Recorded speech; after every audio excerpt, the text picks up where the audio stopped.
Shalom Mishpacha, it's Courtney, America's Jewish mother. Welcome back to my channel. It is Sunday, and I have decided to do an impromptu reading vlog today because yesterday I finished grading the final exams for my online class that I was teaching, and I submitted my final grade, so I'm all done with that class now. And I was just going to kind of take today to, chillax, decompress, all that kind of good stuff, so I figured I would do, again, an impromptu reading vlog and kind of just take you along for the ride. So I'm currently reading a few books. I'm reading Daniel Silva's The Rembrandt Affair, which is a plotty, fast-paced thriller. I just started The Mothers by Brit, Bennett, which was her debut novel, and that was gifted to me by Lindsay of Lindsay's Book Life in our holiday book exchange last year. And I'm also listening to The Plot by Hanff. Korelitz.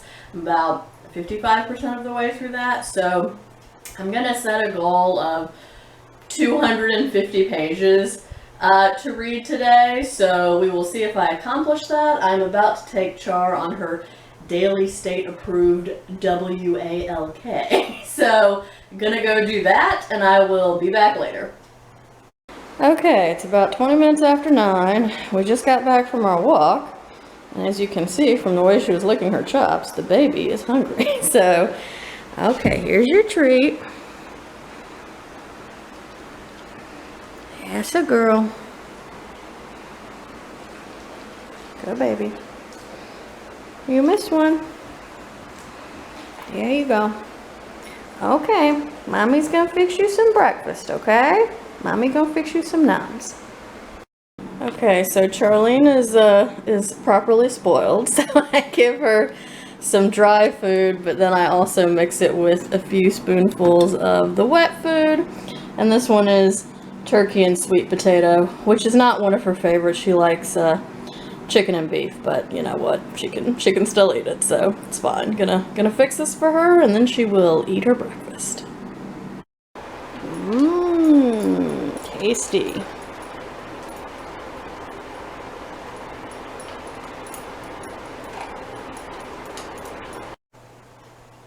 Hi, so Char has finished her breakfast. I swear it takes me longer to put the food in the bowl and stir the wet food up with the dry food than it takes her to eat it. I mean, she probably is done in like 90 seconds, honestly. 2 minutes if she's taking her time. So yeah, okay, anyway, so I've just started The Mothers, so I'm going to attempt to read close to 100 pages of this today. I am in the middle of the Rembrandt Affair, and actually I've already read about 30 pages of this morning, which I'm going to count, obviously. So when I started this morning, I was on 82, and now I'm on 117, so what is that, 35 pages or something? So I'm going to count that. So I'm going to try to read to approximately page 180, 80, 85, something like that. I may or may not decide to read one of the essays in Emerson, and if I do, that's not going to be very many pages because I can really only take those one at a time because they're dense and I want to think about them. And then the last thing I'm doing is I'm listening to an audiobook, The Plot by Hanff Korelitz, and if I did the math correctly here, if I want to read approximately 50 pages of that, which would be in the print version, I would have to listen to, because the book itself is around 330 pages, so I cross-multiplied and hopefully correctly figured out that in order to read about 50 pages of the physical book, I would have to listen to about 15% of the audiobook. So right now I'm at 55%, so I'd have to go from 55% to about 70%, and then between all 3 or 4 of those things, I imagine I will hopefully meet my 250 page goal by the end of today. Okay, I'm at Trader Joe's, gonna buy some things. I'm pretty sure Athens, Clark County has recently reinstated indoor mask mandates because of the Delta variant, which is good. So I am masked up, as you can see. Okay, I'm back from Trader Joe's, and they double bagged both of the bags, which I'm very happy about because I like to use those for my recycling. So I got potatoes. I got these little microwavable Indian things, which are delicious. I mainly like this kind, the Madras lentils, but I also will get the tikka vegetables too. Those are good. I got, ooh, goodness, almost dropped it. I got low sodium vegetable broth, which I like to use as a base for soup or chili. I got, they're stuck. I got some bell peppers. I got 2 green bell peppers and a red, which I'm going to use for fake fajitas later. I got these really good, like, coffee popsicle things. They're very tasty. And they're really, I mean, not that this matters, but, like, they're also really low calorie, so that's cool. You know, just for, like, a little sweet thing in the evening. And then I have a second bag that's mainly just full of snack food. So, yes. Oh, these are super good, too. So they're grape leaves that are stuffed with rice and spices. So good. Okay, so as you can see, it's about 10:30, and since I've gotten all my morning errands done, I'm ready to settle down with my second cup of coffee and get some reading done.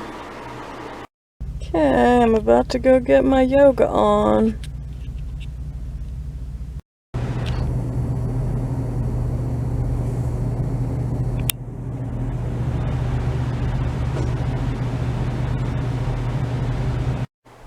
Hi. So it's about 1:15 now, and I just got back from yoga a couple of minutes ago, and if I look tired, it's because I am. So, it was just a regular vinyasa flow class, but once you do the same flow like 6 or 7 times, you're like, oh my god, I'm so tired. So, anyway, so before I left to go to yoga, I had already gotten about 70 pages read in The Rembrandt Affair by Daniel Silva. And honestly, this is a great book for me to pick on a day when I'm like, I'm going to read 250 pages because, you know, it's very plotty and fast-paced, and also the chapters are short, so I feel like I'm gaining momentum as I go. So, like I said, I started this morning on page 82, and now I'm on page 151.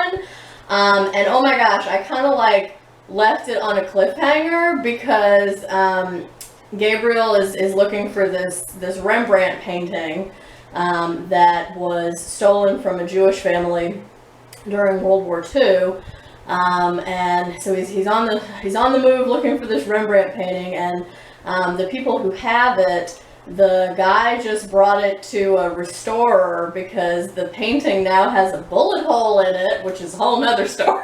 But anyway, so he brings it to a restorer and he's like, can you fix this? And he's like, obviously you can fix it.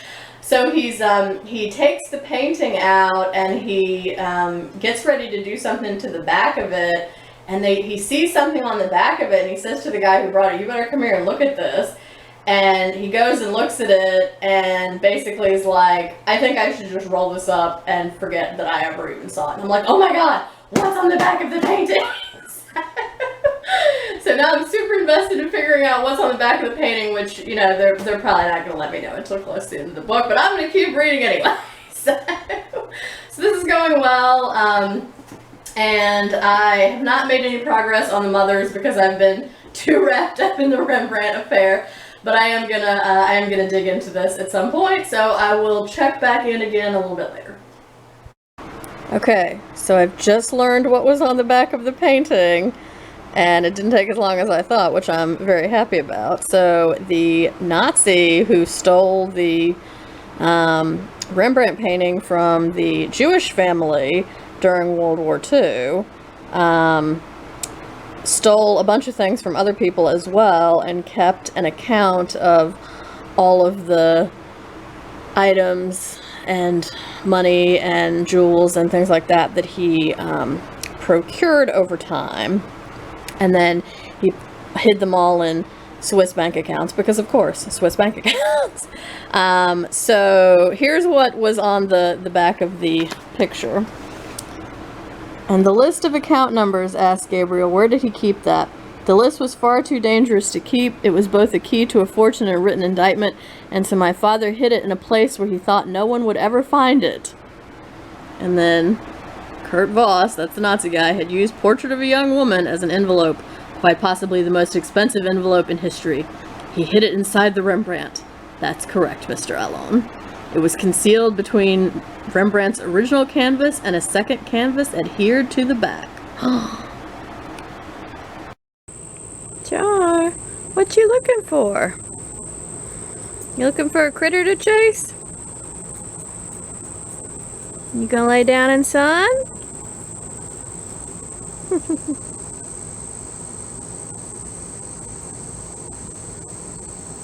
Yeah, that's a girl. Char heard a scary noise, so she's ready to go in now. Alright, I'll get up and we'll go in. Sweet girl. Okay, I just did all the dishes. Go me. Gonna start fixing dinner here soon. By the way, just as an aside, this hand soap, the wild basil and lime, smells amazing. I don't know if soft soap still makes that particular scent because I've had this for a while and haven't been using it for that long. But yeah, oh my god, it smells amazing. 10 out of 10. Would highly recommend.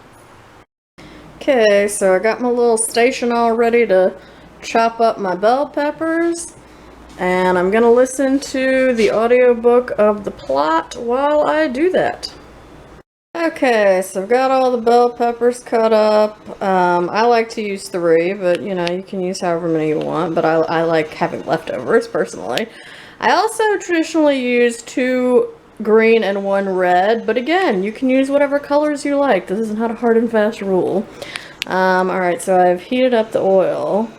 Now I'm going to saute, oops, I dropped one, the peppers. This is what happens when you hold a camera and spill the bowl at the same time. So I'm going to saute those for, I don't know, probably like 12 to 15 minutes. And then I will fix the Morningstar crumbles. Just insulted her. She had long and suspiciously bright yellow hair, so pink her scalp showed through with patches.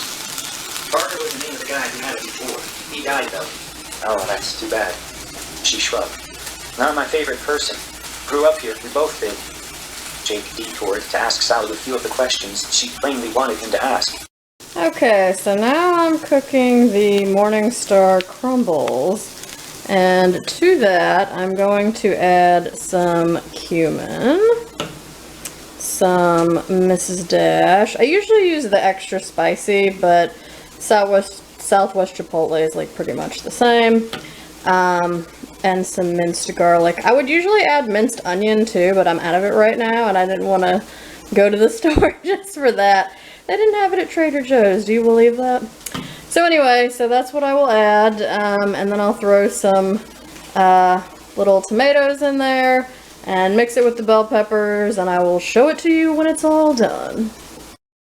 And that's what it looks like all mixed together. And this has been Cooking with Courtney. I like to eat them with a little bit of salsa and sour cream. Nom nom. Hi, so it's about 8 p.m. and I think I'm going to go ahead and close out this vlog here. So I have read 100 pages of the Rembrandt Affair. I have read 86 pages of The Mothers. This is interesting so far. It's about 2 girls who are sort of bound together by their motherlessness. That's a word. One of them, Nadia, her mother took her own life, and then the other one, Aubrey, sort of voluntarily left her mother's care because her stepfather is abusive and now lives with her sister and her sister's girlfriend, and they sort of get to know each other within this church community, and then in the church community there's also this group of women who are referred to as the Mothers. So that's as far as I've gotten with this book, but it is interesting so far, and it's pretty easy reading. I must say, I just like flew through the parts of it that I read today. So probably what's gonna, and I've also listened to a little over an hour of The Plot by Hanff Korelitz. So right now I'm at like 185 plus like 30 something from the audiobook. So I think what I'm going to do is I'm going to read another like 25 or 30 pages of this, and I'm going to listen to one more hour of the audiobook, and that should put me over my 250 page goal for the day. So I'm excited about that, but like I said, I am going to go ahead and end this vlog here, because by the time I listen to another hour of the audiobook, it's going to be too dark to film outside. But yeah, I have to say, this was a little challenging, because I mean, I did do other things today, like I went to Trader Joe's, I went to yoga, it took me time to make dinner, and all of that stuff, so it was a little bit more challenging than I thought, and I think it makes sense, because the last time I read 250 pages in one day was probably when I was studying for my comprehensive exams in graduate school, so it's been quite a while back at this point. So yeah, anyway, thanks for watching this and coming along with me on my day. If you have thoughts about any of these books that I've mentioned, please do let me know down in the comments below. I hope everyone's staying healthy and well. I hope you're doing good reading whatever you're reading, and until next time, would it kill you to call you mother?